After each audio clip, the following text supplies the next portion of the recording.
नमस्ते दोस्तों, मेरे चैनल में आप सभी का फिर से स्वागत है। इस वीडियो में हम एक्टिव वॉइस और पैसिव वॉइस के पास्ट कंटिन्यूअस टेंस के सेंटेंस सीखेंगे, तो आप वीडियो को पूरा देखिए। आइए शुरू करते हैं। Active and passive voice, past continuous tense, affirmative sentence हैं सभी, ठीक है।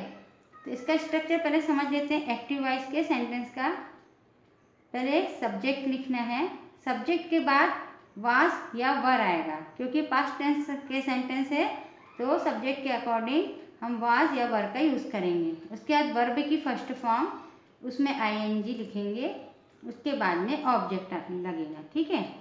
वैसे ही पैसिव वॉइस के सेंटेंस के लिए स्ट्रक्चर है, सबसे पहले सब्जेक्ट, जो एक्टिव वॉइस में ऑब्जेक्ट है वो पैसिव वॉइस में सब्जेक्ट बन जाएगा, है ना। उसके बाद सब्जेक्ट के अकॉर्डिंग वाज या वर का यूज़ होगा। फिर बीइंग, बी में आईएनजी जोड़ेंगे, ठीक है, बी में आईएनजी ऐड होगा। उसके बाद वर्ब की थर्ड फॉर्म का यूज़ होगा। इसमें एक्टिव वॉइस में वर्ब की फर्स्ट फॉर्म का यूज़ हुआ था, उसमें आईएनजी ऐड करेंगे। इसमें बीइंग, बी में आईएनजी ऐड करने के बाद वर्ब की थर्ड फॉर्म का यूज़ होता है। उसके बाद बाय, और बाय के बाद में ऑब्जेक्ट, है ना, यानी जो एक्टिव वॉइस में सब्जेक्ट था वो ऑब्जेक्ट बन जाएगा। आई होप आपको ये स्ट्रक्चर समझ में आ गया होगा, है ना। तो जब भी एक्टिव वॉइस या पैसिव वॉइस में, है ना, एक्टिव से पैसिव वॉइस जब बनाते हैं हम, तो वर्ब की थर्ड फॉर्म का यूज़ किया जाता है। तो आइए शुरू करते हैं। फर्स्ट सेंटेंस है एक्टिव वॉइस के लिए, मैं अंग्रेजी पढ़ा रहा था या मैं अंग्रेजी पढ़ा रही थी। इसका स्ट्रक्चर ये है, सबसे पहले हमको सब्जेक्ट का यूज़ करना है। सब्जेक्ट क्या है? मैं, आई के साथ वाज का यूज होगा, हेल्पिंग वर्ब वाज का, आई वाज। वर्ब क्या है इसमें? पढ़ाना, पढ़ाना को क्या कहते हैं? टीच, और उसमें आईएनजी ऐड करेंगे रहा रही के लिए। आईएनजी का मीनिंग होता है रहा रही, है ना। तो टीच, टीच में आईएनजी ऐड करेंगे वर्ब की फर्स्ट फॉर्म में, टीचिंग। ऑब्जेक्ट क्या है इसमें? अंग्रेजी, English. I was teaching English, मैं अंग्रेजी पढ़ा रहा था या मैं अंग्रेजी पढ़ा रही थी। इसका पैसिव वॉइस सेंटेंस देखिए, अंग्रेजी मेरे द्वारा पढ़ाई जा रही थी। इसमें क्या था? पहले मैं अंग्रेजी पढ़ा रहा था या पढ़ा रही थी, और अंग्रेजी मेरे द्वारा पढ़ाई जा रही थी। तो जो ऑब्जेक्ट है वो सब्जेक्ट बन जाएगा। ऑब्जेक्ट क्या था? इंग्लिश, तो ये सब्जेक्ट बन गया इंग्लिश। हेल्पिंग वर्ब वाज का यूज होगा, English was being, BING, being. अब इसमें वर्ब की थर्ड फॉर्म का यूज होगा। वर्ब क्या था? टीच, है ना। एक्टिव वॉइस के लिए हमने टीच में ING ऐड किए थे वर्ब की फर्स्ट फॉर्म में, और अब पैसिव वॉइस के लिए टीच की थर्ड फॉर्म क्या होगी? टॉट, थर्ड फॉर्म का यूज करना है। टीच की थर्ड फॉर्म है टॉट। फिर बाय, ऑब्जेक्ट क्या होगा? आई, तो आई के का ऑब्जेक्ट क्या बनेगा? मी, ठीक है। English was being taught by me, अंग्रेजी मेरे द्वारा पढ़ाई जा रही थी। नेक्स्ट है एक्टिव वॉइस का सेंटेंस, नेहा किताब पढ़ रही थी। नेहा किताब पढ़ रही थी, ये सिंपल है। सब्जेक्ट इसमें नेहा है, नेम के साथ में वाज का यूज होगा। यदि subject he, she, it, name हो तो उसके साथ में हेल्पिंग वर्ब वाज का यूज किया जाता है, और आई के साथ भी वाज का यूज किया जाता है, लेकिन यू, दे और वी के साथ में हेल्पिंग वर्ब वर का यूज किया जाता है, ठीक है ना। नेहा किताब पढ़ रही थी, नेहा जो है नेम है, उसके साथ में हेल्पिंग वर्ब वाज का यूज हुआ। नेहा वाज पढ़ना, है ना। पढ़ना को क्या कहेंगे? रीड, ये वर्ब की फर्स्ट फॉर्म है, उसमें ING ऐड करेंगे। रीडिंग, ऑब्जेक्ट क्या है? किताब, आ बुक। एक्टिव वॉइस के लिए ये वाला स्ट्रक्चर यूज किया जाएगा, ठीक है, और पैसिव वॉइस के लिए ये वाला। नेहा किताब पढ़ रही थी। Neha was reading a book. इसका पैसिव वॉइस क्या है? किताब नेहा के द्वारा पढ़ी जा रही थी। ये ऑब्जेक्ट है अ बुक, है ना, तो ये हो जाएगा सब्जेक्ट अ बुक। किताब नेहा के द्वारा पढ़ी जा रही थी। A book was being, helping verb के बाद बीइंग का यूज करना है, बीइंग। अब रीड की थर्ड फॉर्म क्या है? रीड। रीड की थर्ड फॉर्म भी रीड ही है, रीड बाय। अब जो सब्जेक्ट था वो ऑब्जेक्ट बन जाएगा, तो नेहा नेम है, इसलिए बाय के बाद में नेहा लिखा जाएगा। A book was being read by Neha. किताब नेहा के द्वारा पढ़ी जा रही थी। नेक्स्ट है हम एक गीत गा रहे थे। एक्टिव वॉइस का सेंटेंस है हम एक गीत गा रहे थे। इसका सब्जेक्ट क्या है? वी। वी के साथ में हेल्पिंग वर्ब वर का यूज होगा। वी वर गीत गा रहे थे, सिंगिंग। गा रहे थे, सिंगिंग। सिंग है जो वर्ब की फर्स्ट फॉर्म है, इसमें आईएनजी ऐड करेंगे। सिंगिंग आ सॉन्ग, गीत या गाना को सॉन्ग कहते हैं।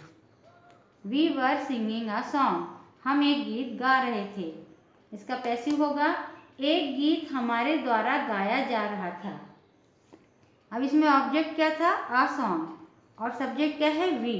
तो वी जो है ऑब्जेक्ट बन जाएगा और आ सॉन्ग जो है सब्जेक्ट बन जाएगा। आ सॉन्ग एक गीत, was, a song was being, sing, sing की थर्ड फॉर्म क्या होगी? संग। सिंग, sang, संग, थर्ड फॉर्म का यूज करना है being के बाद। फिर by, वी जो है सब्जेक्ट है तो इसका ऑब्जेक्ट क्या होगा? us। A song was being sung by us, एक गीत हमारे द्वारा गाया जा रहा था। नेक्स्ट है आप एक लेख लिख रहे थे। लेख को इंग्लिश में कहते हैं आर्टिकल। ये एक्टिव वॉइस का सेंटेंस है आप एक लेख लिख रहे थे। इसकी इंग्लिश क्या होगी? आपके लिए यू का यूज होगा, सब्जेक्ट यू। यू के साथ वर का यूज होता है, जैसे वी वर, यू वर। लिख रहे थे, लिखना को क्या कहेंगे? राइट। इसमें आईएनजी ऐड करेंगे, वर्ब की फर्स्ट फॉर्म में आईएनजी। यू वर राइटिंग एक लेख, एन आर्टिकल, लेख को आर्टिकल कहते हैं।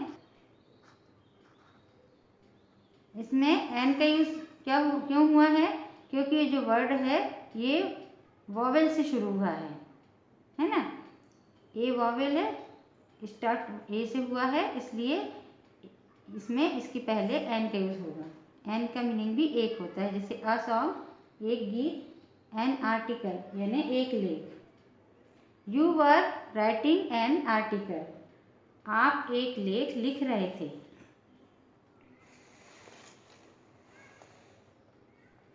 अब इसका पैसिव होगा एक लेख आपके द्वारा लिखा जा रहा था। एक लेख मीन्स एन आर्टिकल, ये ऑब्जेक्ट था, अभी सब्जेक्ट बन जाएगा। An article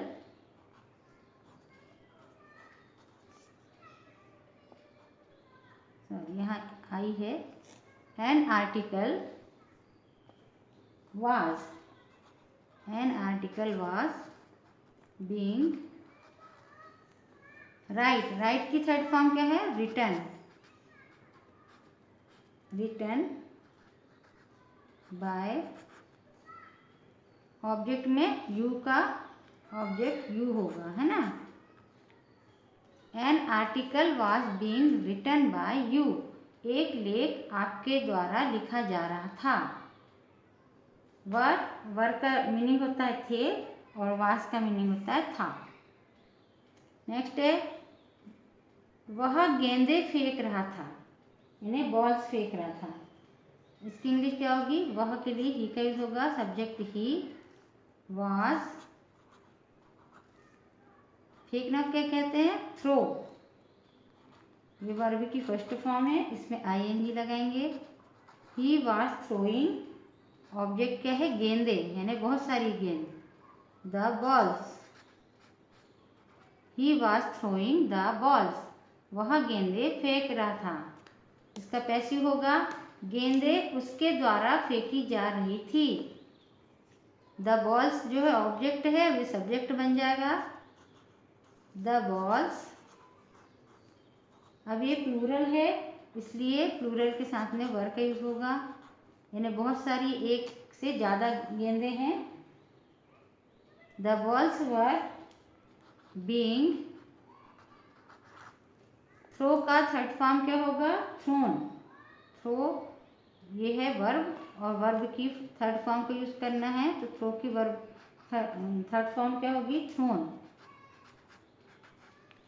the balls were being thrown by him, he का ऑब्जेक्ट हिम होगा। The balls were being thrown by him, गेंदे उसके द्वारा फेंकी जा रही थी। नेक्स्ट है एक्टिव सेंटेंस, किसान चावल उगा रहे थे, यानी बहुत सारे किसान हैं, किसान चावल उगा रहे थे। द फार्मर, किसान को फार्मर कहते हैं, ये सब्जेक्ट है। द फार्मर्स यानी बहुत सारे किसान, वर इसके साथ हेल्पिंग वर्ब का यूज होगा। द फार्मर्स वर, उगाना, उगाना क्या कहते हैं? ग्रो, वर्ब की फर्स्ट फॉर्म है और उसके साथ आईएनजी ऐड करेंगे। ग्रोइंग, ऑब्जेक्ट क्या है? चावल, means rice. The farmers were growing rice, किसान चावल उगा रहे थे। इसका पैसिव होगा, चावल किसानों द्वारा उगाया जा रहा था, या चावल किसानों के द्वारा उगाया जा रहा था, है ना। तो इसका जो सब्जेक्ट क्या होगा? Rice. Rice was being, rice was being grow, grow की थर्ड फॉर्म क्या होगा? ग्रोन। ग्रोन बाय, अब इसमें सब्जेक्ट क्या था? द फार्मर्स, ये ऑब्जेक्ट बन जाएगा। Bye the farmers,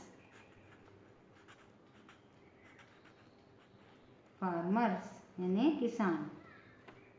rice was being grown by the farmers, चावल किसानों द्वारा उगाया जा रहा था।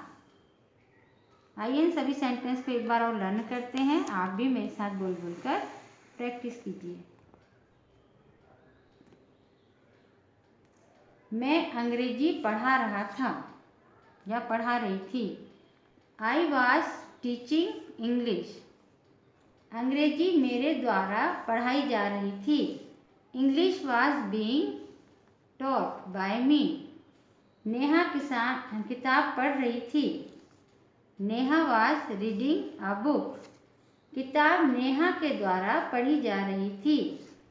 आ book was being read by Neha, हम एक गीत गा रहे थे।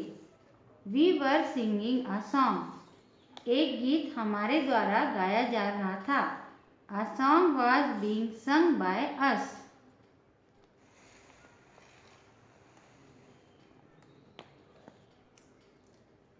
आप एक लेख लिख रहे थे।